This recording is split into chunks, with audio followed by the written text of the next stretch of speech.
Bonjour à toutes, bonjour à tous. C'est un immense bonheur de vous retrouver ce dimanche matin sur le plateau de Sagesse Bouddhiste pour la première des 2 émissions que nous consacrons à notre entretien avec Sa Sainteté Sakyatrisine que nous avons eu le privilège de rencontrer l'été dernier en Dordogne. Nous abordons avec lui un texte fondateur de Jetsun Drakpa Gyaltsen, S'affranchir des 4 attachements.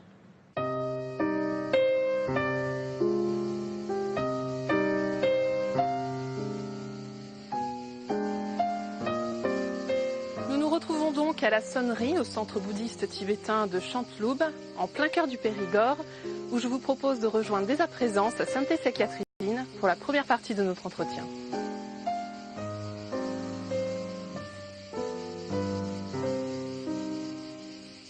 Votre Sainteté, bonjour et merci beaucoup d'avoir accepté notre invitation. Nous sommes très heureux d'être avec vous aujourd'hui. Alors vous êtes l'actuel détenteur du trône Sakya, une des 4 écoles majeures du bouddhisme tibétain. Nous vous rencontrons au centre de Chantloub, en Dordogne. Vous enseignez ici sur un texte intitulé « S'affranchir des 4 attachements » selon Jetsun Drakpa Gyaltsen. Alors je voulais savoir pourquoi vous avez choisi ce thème, pourquoi vous avez souhaité enseigner sur ce texte. Parce que c'est un enseignement préliminaire qui est très important pour tout pratiquant. Le maître qui habite ici m'en a fait la requête, donc j'ai choisi d'exposer cet enseignement ici en Dordogne. Alors ce texte tient en 4 lignes, je cite « Si tu es attaché à cette vie, tu n'es pas un véritable pratiquant spirituel. Si tu es attaché au samsara, tu n'as pas le renoncement.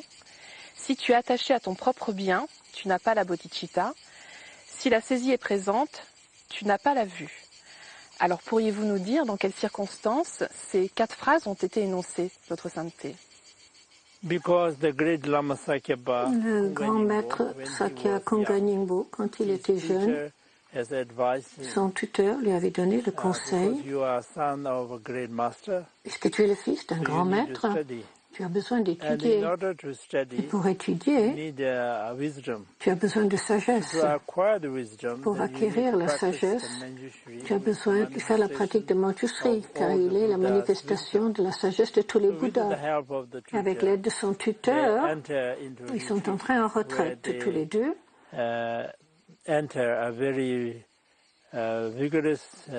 Donc une retraite très stricte où ils ont fait la pratique de Manjushri. Et au terme de cette retraite, au bout de 6 mois, Manjushri est apparu à Sachen Konga Nyingba, entouré des 2 bodhisattvas. Manjushri au centre a donné cet enseignement qui s'appelle « Se libérer des 4 attachements ». C'est très court, mais cet enseignement contient toute la voie du Mahayana. En 4 lignes. Et Konga Nyingbo a atteint une réalisation élevée. Grâce à cela, il a transmis à son fils et à ses disciples. Et cela nous est venu en ligne directe, ininterrompue, jusqu'à nos jours. C'est un enseignement préliminaire très important, non seulement dans notre tradition, mais dans toutes les grandes traditions tibétaines aussi.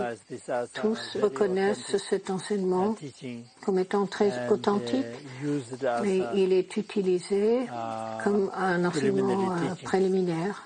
Votre sainteté, vous avez évoqué Manjushri, qui joue un rôle essentiel dans la rédaction de ce texte.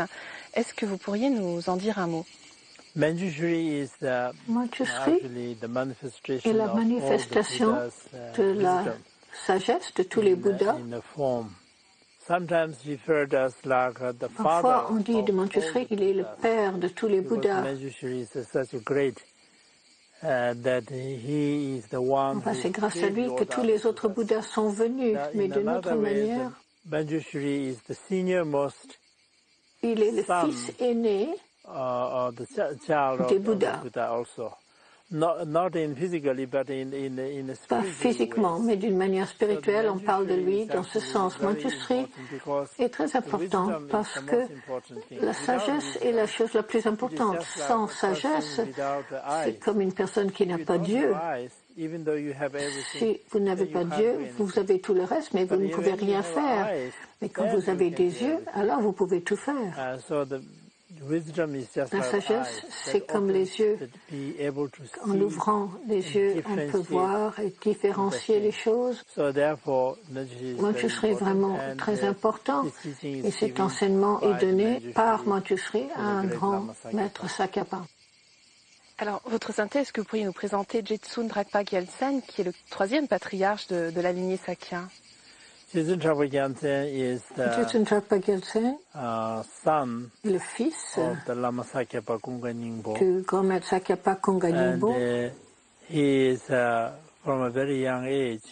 Depuis son enfance, il avait de très grandes qualités. Surtout dans le domaine du Tantra, il est devenu le détenteur de tous les enseignements tantriques.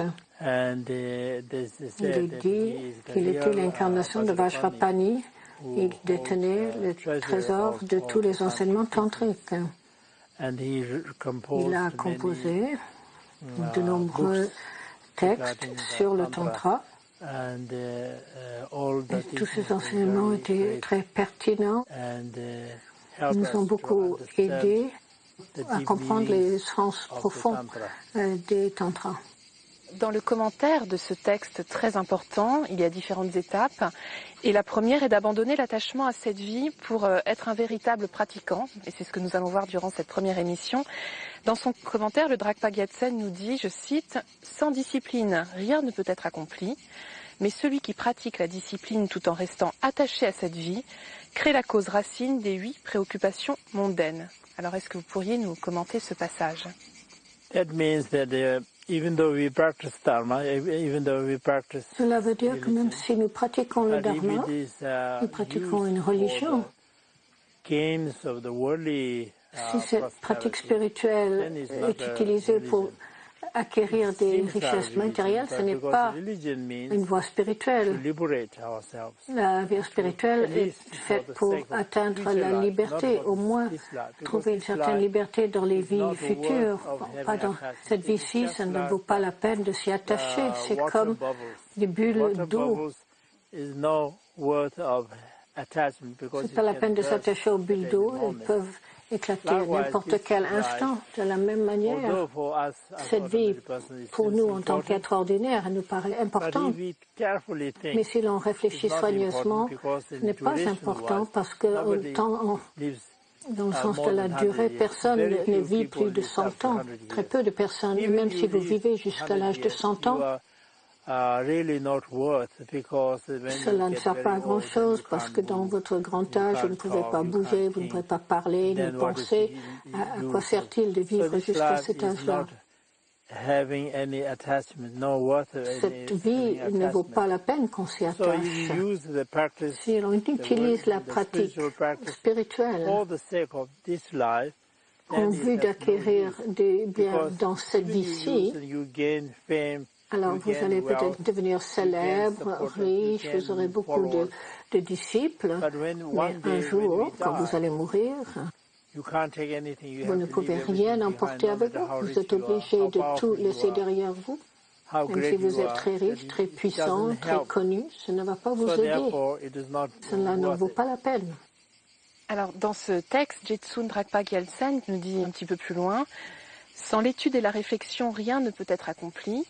Mais celui qui s'y adonne tout en restant attaché à cette vie récolte en abondance orgueil et arrogance. » Donc là aussi, il faut vraiment faire attention à la motivation, à ce qui nous amène en fait vers l'étude et la réflexion. Vous voyez, l'attachement qu'on a à cette vie, puisque le seul but de la pratique, c'est de se libérer de la souffrance. Personne ne veut la souffrance. que l'on soit croyant ou athée, quelle soit notre tradition, notre idéologie, personne ne veut la souffrance. Tout le monde est en train de chercher à se libérer de la souffrance. Donc le fait de s'attacher à cette vie non seulement ne nous libère pas de la souffrance, mais crée encore plus de souffrance. Le fait d'avoir de l'orgueil, du désir, de la colère, jalousie, c'est cela qui crée la souffrance. Donc le but de la voie spirituelle n'est pas accompli, puisque l'idée était de se libérer de la souffrance, mais on en crée plus. C'est comme prendre le mauvais médicament. On prend un médicament pour un remède pour se guérir. Et si on prend le mauvais remède, cela va créer plus de douleur encore, et cela ne va pas nous guérir. Donc, si l'on pratique d'une manière erronée, au lieu de se libérer de la souffrance, cela crée plus de souffrance en étant orgueilleux, en recherchant les richesses, et ainsi de suite. Alors, on trouve dans ce texte l'extrait suivant. « Sans la méditation, rien ne peut être accompli, mais celui qui médite en restant focalisé sur cette vie trouve à s'affairer même dans la solitude, et sa pratique devient un bavardage inutile. » Alors, qu'est-ce que le patriarche entend par là? Parce que si vous êtes attaché à cette vie, même si votre corps est dans une retraite, votre esprit est occupé à d'autres choses, à des mondanités, à des choses ordinaires, donc votre méditation ne sera pas bonne. La méditation, en fait, c'est un sujet très vaste, mais la méditation est la manière d'entraîner notre esprit. Notre esprit est très difficile à dompter. Nous savons que ce n'est pas bien de se laisser aller aux émotions négatives, et pourtant, ils sont tellement liés à ces émotions, pensées négatives, c'est très difficile de contrôler le désir, la colère, la jalousie qui nous envahissent. Et la méditation est la manière d'apprendre à maîtriser son esprit. Quand on pourra maîtriser les émotions négatives, alors vous pourrez contrôler la souffrance. L'unique but est de se libérer de la souffrance. Avec des facilités extérieures, cela ne va pas marcher. Il faut travailler avec son esprit de manière à se libérer de ces émotions négatives. Quand l'esprit est libre des émotions négatives, il n'y a plus de cause de souffrance. Il n'y a pas de cause de souffrance, alors il n'y aura pas de résultat, la souffrance. S'il n'y a plus de bois, le feu va s'épuiser. Tant qu'il y a du bois, le feu va continuer à brûler. De la même manière, la méditation, c'est très, très important. Bien, écoutez, merci beaucoup, Votre Sainteté, d'avoir été avec nous aujourd'hui. Et nous vous retrouvons donc la semaine prochaine pour examiner les 3 autres attachements. Merci beaucoup. Merci.